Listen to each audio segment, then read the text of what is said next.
నోటి దగ్గరకు వచ్చిన ముద్ద తీసేసినప్పుడు వాలంటీర్ ఏం చేయాలా? కత్తులతో పొడవాలా, నాటు బాంబులు వేయాలా నీ మీద?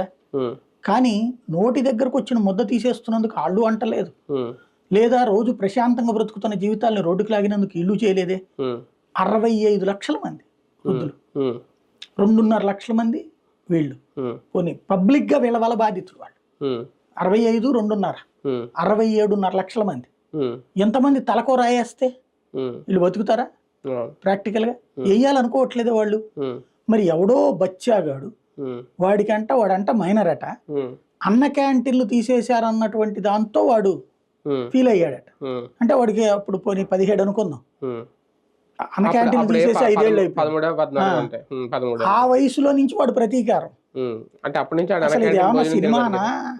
పోనీ పవన్ కళ్యాణ్ గారితో చెప్తూ సినిమా తీసి పెడతాడు ఆయన. కానీ జనరల్ గా ఇటువంటి దాడులు జరిగినప్పుడు ఇప్పటికీ కోడికత్తి దాడి వెనక మోడ్ ఆఫ్ ఇంటెన్షన్ ఏంటనేది ఇప్పటికీ ఎవరికి బయటకి రాలేదు. అంటే కోటైతే అతను బయటకు వచ్చిన ఏం మాట్లాడొద్దు అంది ఆ సీను, అతను సైలెంట్ గా ఉన్నాడు, దాని గురించి ఏం మాట్లాడలేదు.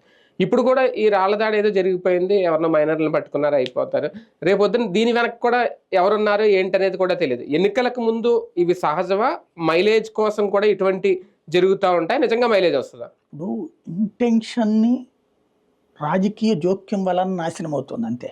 అంటే కారణం ఏంటనేది కనీసం మనకు తెలియాలి కదా, ఎవరికి అదే చెప్తుంది. కారణం ఏంటనేది పోలీసులకు తెలుసు, వాళ్ళు చెప్తున్నారు కూడా. కానీ